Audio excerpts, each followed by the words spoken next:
राधे राधे दोस्तों, कैसे हैं आप सब। दोस्तों रेलवे ने यहाँ पे एक बहुत बढ़िया काम कर दिया है और अब से पेनल्टीज को यहाँ पे जो है रिवाइज कर दिया गया है। जो आपसे 250 रुपये की पेनल्टी ली जाती थी उसको 500 रुपये कर दिया गया है।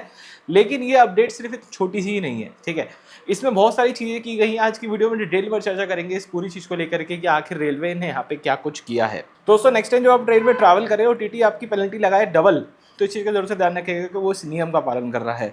इस वीडियो को अगर आप पूरा देख लेते हैं तो आपको सारी चीज़ें समझ में आ जाएंगी कि कहाँ कहाँ किस किस केस में कैसे कैसे पेनल्टीज हैं और रेलवे आपको कैसे कैसे लगा सकता है, तो ताकि कोई आपको लूट ना ले अपडेट के नाम पे। तो अभी आप लोग स्क्रीन पे अपने एक सर्कुलर देख सकते हैं जहाँ पे पीसीसीएम्स, पूरी रेलवे के पीसीसीएम्स को ये चिट्ठी जो है जारी की गई है, जहाँ पे एक अमेंडमेंट लाया गया है जन विश्वास एक्ट 2026, ठीक है। और इस अमेंडमेंट के थ्रू रेलवे एक्ट के कुछ प्रोविजंस, कुछ सेक्शंस को जो है चेंज किया गया है। अब वो सेक्शन कौन से सेक्शन है जो कि डिफरेंट डिफरेंट पेनल्टीज और उसके प्रोसीजर्स के बारे में बता दें हैं कि भाई कैसे पेनल्टी लगानी है, कैसे सजा देनी है, उसके ऊपर सारी चीज़ें डिस्कस होती है, ठीक है। इस पूरे प्रोविजन में, इस पूरे लेटर में ज़्यादा चीज़ें नहीं लिखी हुई हैं। इसमें बस यही लिखा हुआ है कि अभी हम लोग ऐसा कर रहे हैं, ये चीज़ें कर रहे हैं और फर्दर नोटिफिकेशन बाद में आएंगी। लेकिन बाद में जो फर्दर नोटिफिकेशन ये आई कि 20 जून 2026 को इसको एप्लीकेबल कर दिया गया सभी के लिए, मतलब हर जगह ये एप्लीकेबल हो चुका है। Now comes to the main point कि क्या किया गया है। रेलेवेंट चीज़ें पढ़ूंगा आप लोगों के लिए ताकि आप लोगों को भी बोरियत सी फील ना हो, और मैंने चीज़ें यहाँ पे हाईलाइट करके पहले से ही रखी हुई हैं ताकि अच्छे से हम लोग जो है डिस्कस कर सके फटाफट। अब यहाँ पे मेन बात क्या होगी, आप देख सकते हैं कि पहले टाइम में क्या होता था कि कुछ बेसिक चीज़ें होती थी जिसके लिए मैक्सिमम पेनल्टी आपको 500 रुपये की लग सकती थी, उसको रिवाइज करके अब जो है 2000 कर दिया गया है यहाँ पे। क्योंकि आगे अभी जब हम आगे बढ़ेंगे वीडियो में आप देखोगे कि कई सारी ऐसे इवेंट्स हैं जहाँ पे 2-2 हज़ार की पेनल्टी दी जा रही है, हमें पहले 500 रुपये फाइन होता था। तो हाँ, ये चीज़ रिवाइज करके रेलवे ने अच्छा ही करा है, इसमें कोई वो वाली बात नहीं है, करेक्ट। अब सबसे पहला केस आता है, यहाँ पे आप देख सकते हैं, फ्रॉडलेंटरी ट्रैवलिंग और attempting to travel without proper pass और टिकट। अगर कोई भी बंदा बिना टिकट के ट्रैवल करता मिलता है तो उसके साथ किस तरह से बिहेव करा जाएगा, मतलब कैसे उसको टैकल किया जाएगा। तो यहाँ पे साफ साफ लिखा हुआ है, ही शैल liable to pay the fair for distance which he has travelled. अगर ये डाउट है कि वो कहाँ से उसने ट्रैवल अपनी जर्नी शुरू करी है, तो वहाँ से मान लेंगे जहाँ से ट्रेन ने चलना शुरू करा है, ठीक है।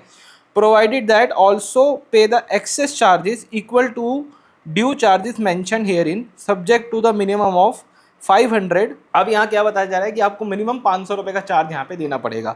तो अगर मैं केस डिस्कस करूँ आपसे कि यहाँ पे क्या ये कहना चाह रहे हैं, तो मान लीजिए आप एक विदाउट टिकट ट्रैवल कर रहे हैं और वो जो टिकट है वो 90 रुपये का आता है नॉर्मली, मतलब रिजर्वेशन क्लास में वो टिकट 90 रुपये का है। तो आपको क्या देना पड़ेगा, आप पे करोगे 500 रुपये एज पेनल्टी, प्लस 500 टिकट के चार्जेस 90 रुपये, प्लस 90 रुपये पेनल्टी आप ये पे करोगे अगर आपने कोई भी टिकट नहीं ले रखा है, ठीक है। और यहाँ पे एक चीज़ पे और क्या क्लैरिटी दी गई कि यदि आप पे करने से मना करते हैं, ठीक है, अगर यहाँ पे कोई भी पैसेंजर लिखा हुआ है, देखिए आप यहाँ पढ़ सकते हैं, if any passenger liable to pay the excess charges fare amount वगैरह वगैरह फेल्स और रिफ्यूजेस टू द पे, ठीक है, तो क्या होगा, तो authorised railway servant may apply to the competent court, magistrate के सामने आपको पेश किया जाएगा, जाहिर सी बात है। और वहाँ पे क्या होगा, वहाँ पे आपको पेमेंट करने के लिए कहा जाएगा कि आप 500 रुपये पेमेंट करें या 6 महीने की सजा भोगे, जैसे मैंने यहाँ पे लिख भी रखा है, पैसा भरो या 6 महीने की जेल जाओ। इसके बाद ये जो नेक्स्ट केस है ये बहुत इंटरेस्टिंग केस है और ये हम में से किसी के साथ भी हो सकता है।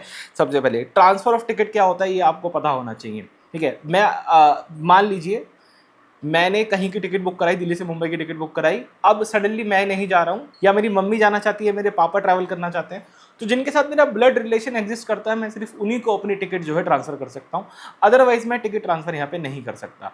तो आप किसी ऐसे इंसान के टिकट ट्रांसफ़र अपने नाम पे करवा लेते हैं जिसका ब्लड रिलेशन एग्जिस्ट नहीं करता, तो वहाँ पे ये वाला केस जो है लग जाएगा। Penalty for travelling on transfer ticket, travelling in a train on authority of a ticket booked for some other person, मतलब आपने किसी और की अथॉरिटी पे आप ट्रैवल कर रहे हो, वो पास भी हो सकता है, किसी और का टिकट, मतलब वहाँ पे नाम भी किसी और का लिखा हुआ है टिकट पे, लेकिन ट्रैवल आप कर रहे हो। ये बहुत ही क्लासिक केस है कि लोग क्या करते क्या है कि यहाँ पे ladies quota, citizen quota exhaust करने के चक्कर में टिकट बुक कर लेते हैं। क्या करते हैं, जैसे एग्जाम्पल समझो, आप लेडीज़ कोटा पे टिकट काट रहे हो तो वहाँ पे सीट अवेलेबल दिख रही है, ये लोग करते गए अपना पूरा नाम लिखेंगे और वहाँ पे फीमेल डाल देंगे और टिकट काट देंगे, मतलब ऐसे कुछ एड़ी चाले करके जो है टिकट काटने की कोशिश करते हैं। तो इस केस में आपको क्या किया जाएगा, इस केस में ये होगा कि he is not authorise to undertake the journey उसको नहीं करने दी जाएगी। टिकट शैल बी फॉरफिटेड, जो टिकट है उसको कैंसिल मान लिया जाएगा। He shall also liable to pay the fare mention on the ticket, जो टिकट पे फेयर लिया है वो आपसे वसूला जाएगा, provide that he shall pay excess charges equal to the fare mention to the ticket to the minimum 500 रुपये। तो मैंने यहाँ पे देखो एक कैलकुलेशन बना रखी है ऑलरेडी कि 70 रुपये की टिकट है, एक्सेस चार्जेस हो गए 70 रुपये, पेनल्टी 500 रुपये, 570 रुपये दोगे। और एक केस और है यहाँ पे क्या कि 2400 की टिकट है, 2400 रुपये एक्सेस चार्जेस आप दोगे और 500 रुपये पेनल्टी, टोटल हो गए 2900 रुपये। आप इस तरह से जो है सब चीज़ें पे करोगे, तो ये एक चेंज हो गया। बात यह थी इस केस के अंदर इंसान वो पे करने से मना कर देता है कि मतलब मैं नहीं पे कर रहा, तब क्या करेंगे, प्रिजनमेंट फॉर अ टर्म विच में एक्सटेंड टू 6 मंथ्स और विद फाइन वगैरह मिला करके 2000 रुपये तक का आपको जुर्माना देना पड़ सकता है। अब यहाँ पे जो 2000 रुपये का जुर्माना है वो कोर्ट के ऊपर डिपेंड करता है, मतलब लॉ ने यहाँ पे एक मिनिमम अमाउंट बता दी कि आपको 2000 रुपये तो एक्सेस देने पड़ेंगे ही पड़ेंगे, ठीक है। अच्छा, इसके बाद नेक्स्ट केस है भीख मांगने वाला, कि कोई इंसान भीख मांगता हुआ ट्रेन में अगर दिख जाता है, ठीक है। इलीगल हॉकिंग, भीख मांगने से भी ज़्यादा यहाँ पे इलीगल हॉकिंग है, कोई सामान बेच रहा है, कुछ कर रहा है, गुटखा पान मसाला बेच रहा है, वो वाले केस में तो रेलवे ने साफ कहा कि ऐसा कुछ भी अलाउड ही नहीं है, आपको निकाल करके बाहर कर दिया जाएगा रेलवे प्रोमिस के साथ में। और बोला क्या गया है कि यहाँ पे आपको पेनल्टी लगेगी 2000 रुपये की, आपको 2000 की पेनल्टी देनी है।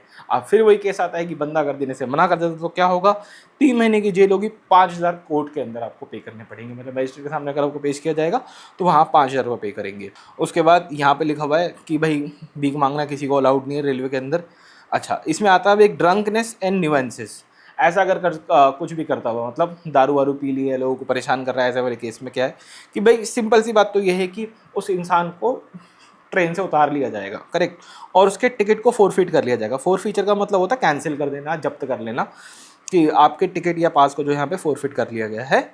और एक सिंपल इम्प्रिजनमेंट हो सकती है, जेल हो सकती है 24 घंटे की, और 1000 रुपये का फाइन लग सकता है। एक बहुत अच्छी चीज़ इसमें क्या करी जा रही है, सभी जितनी भी कैटेगरी हम डिस्कस करी है उन सभी के अंदर, मतलब आप रिपीटेड ऑफेंडर निकलते हो, मतलब आपको दोबारा पकड़ा जाता है तो यहाँ पे 2x और समटाइम्स 4x तक यहाँ पे पेनल्टीज वगैरह जो है जाएंगी। जैसे इस वाले केस में बताया जा रहा है कि रिपीट और continue such nuances shall be punished with the simple imprisonment for a term which में एक्सटेंड फॉर 6 मंथ्स, मतलब वहाँ 24 घंटे था, यहाँ 6 महीने कर दिया, और 5000 तक का फाइन आपको लग सकता है, ठीक है। इसके बाद आता है केस ट्रेस पास का और रिफ्यूजल टू डिटिस्ट फ्रॉम ट्रेस पास, मतलब आप कोई रेलवे की प्रॉपर्टी को डैमेज कर रहे हो वगैरह, उस केस में क्या होगा कि आपको पेनल्टी लगेगी अप टू 500 रुपीज़ की, सिंपल स्टार्टिंग के केस में। अगर आप फिर परेशान करते हो, नहीं बात मानते हो, तो 5000 रुपये की पेनल्टी, 3 महीने की जेल, ठीक है। और इसके बाद आगे बढ़ते हैं अगर, तो ये कुछ सेक्शन है जो मैंने काट दिए हैं, ये रेलवे के इंटरनल लेवल के सेक्शन है कि मतलब इंटरनल के वो होगा, वहाँ हम नहीं जा रहे हैं। फिर एक और इसमें आता है entering a carriage other place reserved for females, कि मतलब आप लेडीज़ डब्बे वगैरह में ट्रैवल घुस गए हो, सिर्फ डब्बे की बात भी नहीं हो रही है, ये यहाँ लिखा हुआ है एंटरिंग अ कैरेज और अदर प्लेस। अदर प्लेस मतलब ladies toilet, ladies waiting hall, मतलब लेडीज़ के लिए कोई भी ईयर मार्क चीज़ होगी वो सब। तो अगर आप वहाँ घुस जाते हो तब क्या होगा, सिंपल सी बात है, आपका टिकट और पास जो है जब्त कर लिया जाएगा। तो आपको यहाँ पे 2500 रुपये की यहाँ पे जो है पेनल्टी देनी पड़ेगी, और आप रेलवे सर्वेंट द्वारा रिमूव कर दिए जाओगे। या अगर आप मना करते हो देने से और आपको कोर्ट में लेकर जाना पड़ता है तो आपको 5000 रुपये तक आपका जो है फाइन एक्सटेंड कर सकते हैं, ठीक है। इसके बाद एक बहुत इंपॉर्टेंट है यहाँ पे, अनलॉफुली ब्रिंगिंग ऑफेंसिव गुड्स, कुछ भी गलत चीज़ आप, ऑफेंसिव चीज़ आप जो है रेलवे प्रीमाइसेस में लेकर के घुसते हैं तो सीधा सीधा आपको जो है 10,000 रुपये की फ़ाइन यहाँ पे देना पड़ेगा, प्लस आपसे डैमेजेस रिकवर करे जाएंगे जो भी किसी इंसान को रेलवे प्रॉपर्टी को उससे हुआ है वो सब, ठीक है। ये सब था। अब बात करते हैं कि ये सब क्या हो रहा है, और जिन लोगों ने इस वीडियो को पहले छोड़ दिया होगा उनको शायद ये डिस्कशन नहीं पता चलेगा, लेकिन ये बड़ा इंपॉर्टेंट है कि रेलवे ये सब क्यों कर रहा है। एक छोटी सी बात बताना चाहता हूँ, ध्यान से सुन के समझ के देखना अगर समझना चाहो तो। आप में से कितने लोगों ने नोटबंदी देखी है? नोटबंदी जब 500,000 के नोट बंद कर दिए गए थे, मोदी जी लाइव आए थे, तो जब वो जिस दिन वो नोटबंदी हुई थी, डिमोनेटाइजेशन जिस दिन हुआ था, उससे थोड़े वक्त पहले इनकम टैक्स ने एक स्कीम चलाई थी। उस स्कीम में क्या था कि आई थिंक 33% टैक्स था, या आई थिंक 50% आपको टैक्स देना था, ठीक है। और आप अनडिस्क्लोज पैसा लेकर के आओ, अनडिस्क्लोज्ड मतलब हम आपसे सोर्स नहीं पूछेंगे पैसा कहाँ से, आप बस डिक्लेयर करो कि मेरे पे इतना पैसा है, उस पर एक फिक्स अमाउंट थी, इतना आप टैक्स पे करो, और वो सारा का सारा वाइट हो जाएगा। ये ऐसी एक स्कीम लेकर के आए थे, वो स्कीम खत्म होती है उसके कुछ दिन बाद डिमोनेटाइजेशन हो जाता है। सेम इसी वे में समझ के देखो कि रेलवे अब जो है स्ट्रिक्ट होता जा रहा है कई सारी चीज़ों को लेकर के और अपनी फाइनल पेनल्टी को लेकर के, क्योंकि रेलवे यहाँ पे बहुत नेक्स्ट लेवल पे जो है रेवेन्यू लॉस करता है। तो अब यहाँ पे रेलवे कहीं ना कहीं अपनी जो है कमर कसेगा और लगातार लोगों को अच्छे से जो है फाइन लगाया करेगा, ठीक है, जहाँ पे उसने अपनी सारी पेनल्टीज़ को जो है रिवाइज कर दिया गया है।